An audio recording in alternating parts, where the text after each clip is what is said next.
Hello and welcome to SawJester Reads Cringe.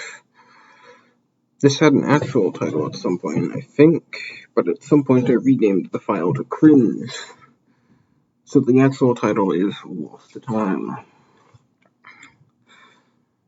This time you get to hear more of my terrible voice acting skills. Assuming my mic's working.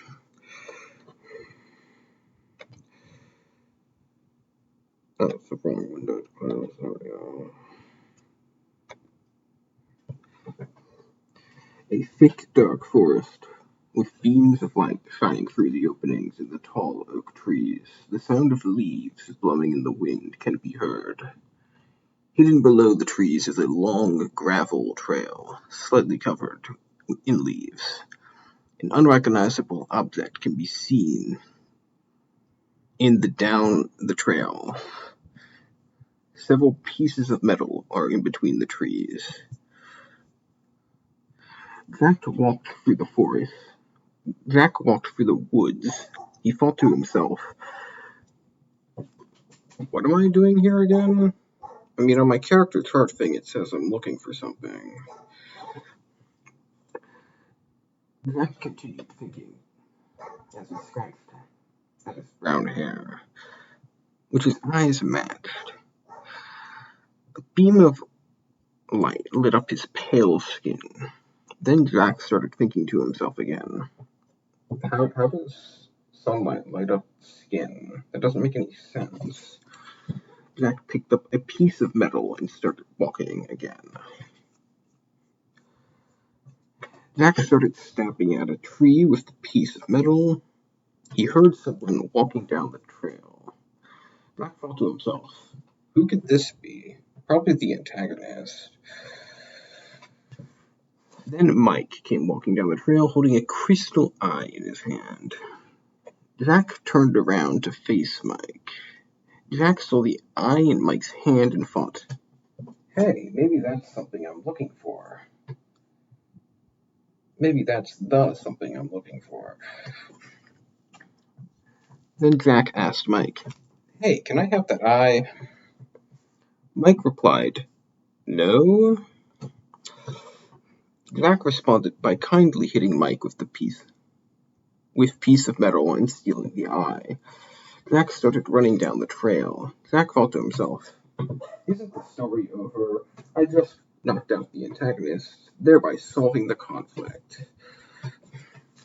Jack then started to smell gasoline. Ceramics pulled out a match. Oh wait, no, I missed one. Jack proceeded to run right into a large object made out of bricks. Jack let out an ow and dropped the eye. He then reached into his pocket and pulled out a piece of paper. Then read a line off it and put it back in his pocket. The brick object turned around and looked at Jack. Jack, talking to himself, said, according to the paper thing, this must be ceramics.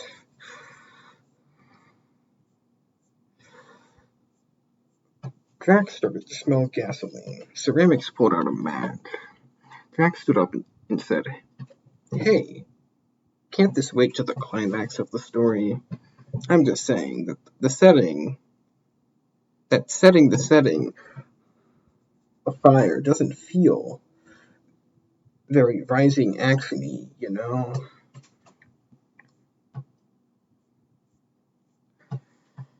Ceramics replied, sorry, my character chart thing says I should be setting everything on fire. Jack responded, you don't have a character chart thing. Ceramics replied, how about I give you a sword, then I set everything on fire, and we sword fight for the climax. Jack replied, that works for me. Ceramics hands Jack a sword and lights the match. Jack backs up, and Ceramics throws the match into the gasoline. The fire ignites. Ceramics walks into the fire. Jack looks at the sword and sees the paint dripping away, revealing that the sword was made out of wood. Jack spikes on the ground and pulls out the piece of metal. Zach says to himself, I am to smash that guy into 100 pieces.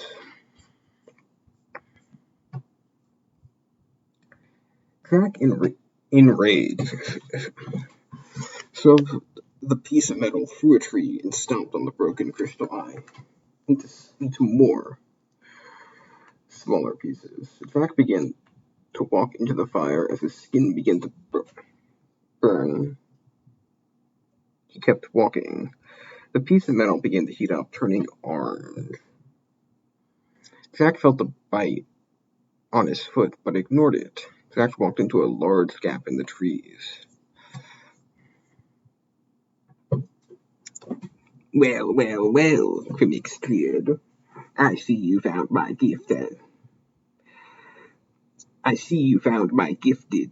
in-house, that sword.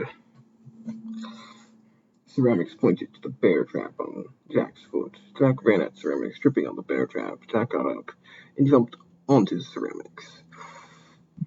Jack then wedged the piece of metal into Ceramics' head. Jack then pulled the piece of metal out of Ceramics' head.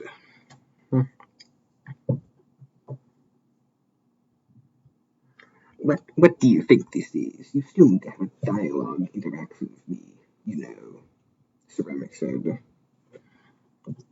Here's a dialogue interaction for you, Jack said. Die.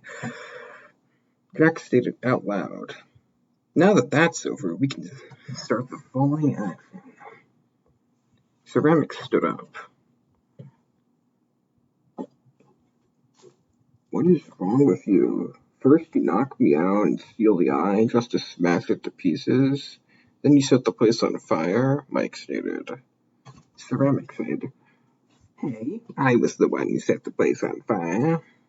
Jack replied, You're not dead yet? Ceramics responded, Yeah, I'm not, and I won't be any time soon. Hey, I'm still here, you know? You guys know? Mike said. Ceramics, Jack said. We don't care. Mike pulled out his crossbow. Mike fired at Jack. Jack held up his piece of metal to block. The bolt bounced off the piece of metal and hit Ceramics in the head.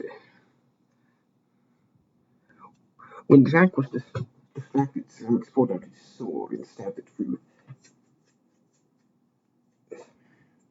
Pulled out his sword and stabbed Jack through the chest. Ceramics exclaimed, Hey, Mike, what time is it? Mike replied, It's like 10:50 p.m. No, it's party time. Jack is dead and we won, Ceramics exclaimed.